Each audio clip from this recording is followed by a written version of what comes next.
Hello friends and welcome to StudyIQ. I am Joycey Joy and today in this lecture we will discuss about India's labor market. So let us see what are the challenges in the labor market in India and the recent current affair related to India's labor market, and we will see what are the government measures that are required in order to boost the labor market in India, and also we will see why job creation is a necessity in India. So all these topics we will discuss in detail in this lecture. Let us begin with the current affair. Let us see what is the current affair. Now when we analyze the current affair, the Union Labour Minister, that is the Minister for Labour and Employment, wrote to various industrial organizations and various trade unions recently. So a letter was sent from the Union Minister to various industrial organizations and trade unions. Now, why this letter was sent? This was sent in order to invite them to join a consultation process on policy changes that will address the issue of job problem in India, and also how to increase the women's work participation. So, a consultation process was initiated by the ministry and an invitation was sent to various industrial organizations and trade unions. Now, why this is relevant? This is relevant because the present step by the union minister is an evidence that the government is considering an inclusive process of policy making. Now, the government want to make a policy in order to increase the labor force participation and also address the job problem in India. But what did the ministry do? The ministry did not come up with a policy all alone, but it has invited various stakeholders, very important stakeholders, and the grassroots level stakeholders like industrial organizations, trade unions, etc., in order to give their opinion in the consultation process to frame a policy for two things. One is to address the issue of job crisis in India. Second one, to increase the women participation in the economic activities in India. So this is the current affair, and based on this we will discuss this topic in detail. Now let us see why is the minister's initiative to include the trade unions and the industrial organizations in the consultation process a welcome step. Why this is a welcome step? Now, first of all, the reason is that when we consider India's demographic dividend, we will see that it is highly favorable for India now. So we have a demographic dividend where the working age population is very high. So what is required? We have to tap these resources. So definitely creating jobs or providing economic opportunities for this demographic dividend is very, very important for India, and due attention is to be paid for this by the policy makers. So this is a welcome step definitely, and this is also an evidence that the government is considering for an inclusive process of consultation and thereby policy formulation. Now, according to the Center for Monitoring Indian Economy, the recent figures were published and the Center for Monitoring Indian Economy said that in the month of September 2019 alone, there was an increase in jobs by about 7 million. Also, when we consider the NSS data, National Sample Survey data, India had not experienced such high rates of unemployment since 1970s. And it also said that large number of women are leaving the workforce or leaving the job. So two things are important here. One is the rate of unemployment. The unemployment rate in India is alarming, that it is the highest since 1970s. So on one hand we have the demographic dividend, that is the human resource, and on the other is the unemployment issue. So this does not match well. Now second one is the gender disparity, that is many women are leaving the jobs. So these two things has to be considered, and considering these two information, these two data, it is very significant that the Labour Ministry has considered including many stakeholders in the consultation process. This is because the stakeholders are better aware of what has to be done, what policy would be the best, what policy can be effective. So these people know, these stakeholders know better than the policy makers or the government. So including the stakeholders in the policy formulation is a welcome step. Now, the ministry is also in the process of rationalizing the existing labor laws. There are many labor laws existing in the country. The ministry is working on it in order to coordinate or in order to consolidate these many labor laws into 4 labor codes. So, considering all these facts and figures, this initiative of the government is a welcome step. Now, let us see what is the role of government, what the government should do here. First thing is to correct the past mistakes. The ministry first should consider the past mistakes and should rectify the past errors. Now, what are these past errors? India's labor laws or any rules and laws related to labor are structured in a way in order to please various stakeholders like the trade unions, etc. Now, when we talk about the trade unions are engaged in formal employment.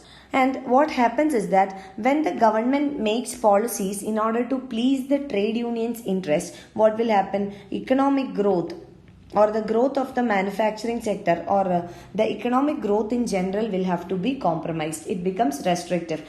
So, the trade unions and the interest of the trade unions, most of the time, this is against the interest of the manufacturers or the businessmen. So, once the government tries to fulfill only the interest of the trade union, then definitely economic growth is going to be hampered. I'll give you an example. For example, there are various strikes or protests held by the trade unions. So, as a result, what will happen? Because of the strikes and protests, the output will come down, the productivity will come down, and thereby the GDP will come down. Also, the investor confidence will fall. When there are regular strikes and protests, the investor will not be confident enough to invest more. So, this will definitely affect the productivity. Again, GDP will be lost. So, when the government is trying only to satisfy the interest of one particular stakeholder, in most of the cases it is the trade union, then the economic growth has to be compromised. So, this errors has to be rectified. So, government should come up with policies or laws that will consider the interest of all the stakeholders, not just one stakeholder. Now, second thing is that the government should broaden the scope of consultation. Now, usually what does the government do? While formulating a policy, while considering an economic decision, the government will consider only the insiders. So, consultation process is limited only to the insiders. The government should actually broaden the scope of consultation. So, the scope of consultation should be broadened in order to include many stakeholders like the job seekers. Now, from the job seekers, the government will be able to better understand what are the problems they face in finding an employment, and government can fill the gap. For example, providing skill, better education, all these would be acting as solutions that will fill the gap between demand and supply of job. So, job seekers are one stakeholder.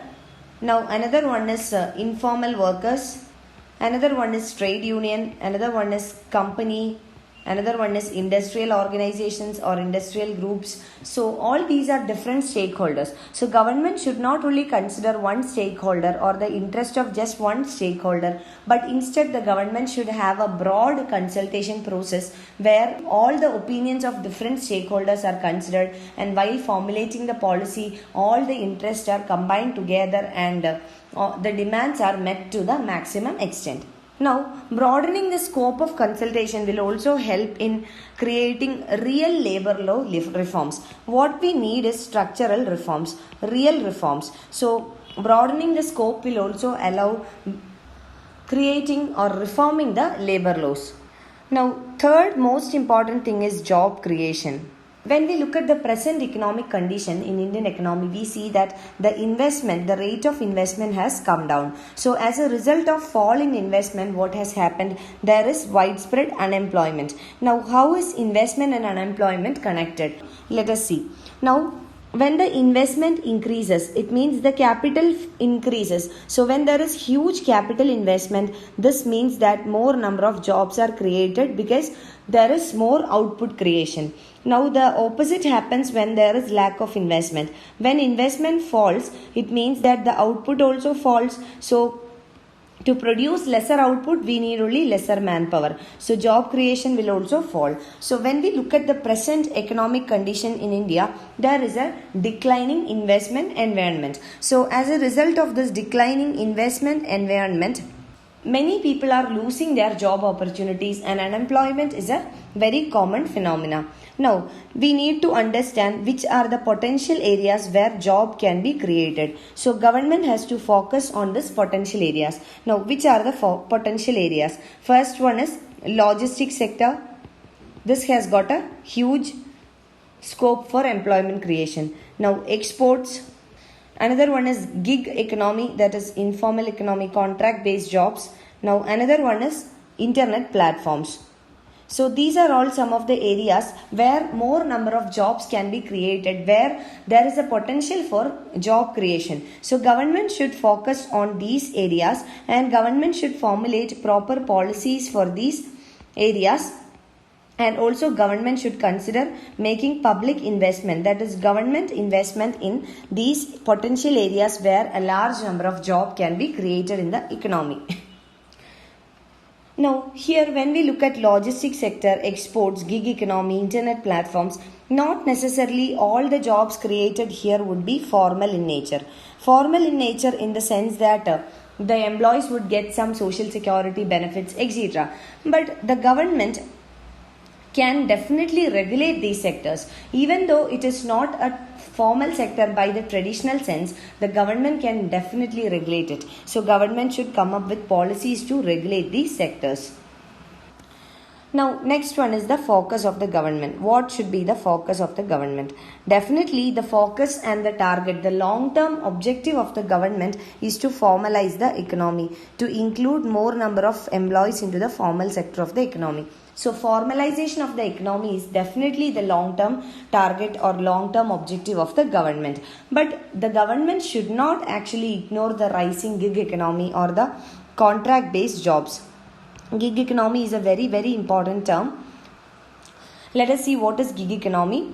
Now, gig economy means a free market system. So, this is a free market system. What does it mean? Free market system means the determinants of a free market system are demand and supply. So, anything happens here will be influenced by demand and supply. So, a gig economy is a free market system where the employers hire workers on short-term engagements or on a contract basis. So gig, the term itself means that for a specified period of time. So gig economy means contract-based jobs. So gig economy basically means a labor market. It is a free market system. So here it is a labor market. So a labor market that is characterized by the prevalence of short-term contracts for a specific period of time. For example, freelance workers. This is not a permanent job, but gig economy has got its own contributions to the economy. So this is basically short-term jobs. Example is freelance workers. And this is not a permanent job. Now let us come back. So even though the long-term objective or the long-term focus of the government is to formalize the economy, the government should not avoid or ignore the existence of gig economy. This can definitely resolve the issues in a short term. So contract jobs will provide employment to a huge numbers. And this can resolve the issue of unemployment at least for a short period of time. But what is required here? The government should definitely regulate the gig economy as well. So government should adopt a policy that will benefit the workers in the gig economy, that will protect and give the job security to the workers in the gig economy, and certain level of regulation can be done. So these are the roles that the government can effectively play in order to create a better job market in India. And when we consider the demographic dividend of the country, the job creation is a very, very important thing the government should definitely consider. And according to various data, till 2041, the Indian economy will have a majority of working age population. So government should act on it, and definitely we should be able to grab the benefits of better demographic dividend. You can find the PDF of this lecture on our website www.studyiq.com. You can also follow my Facebook page for more video updates. You can write to me at joyce.studyiq@gmail.com for any of your queries and clarification. Thank you.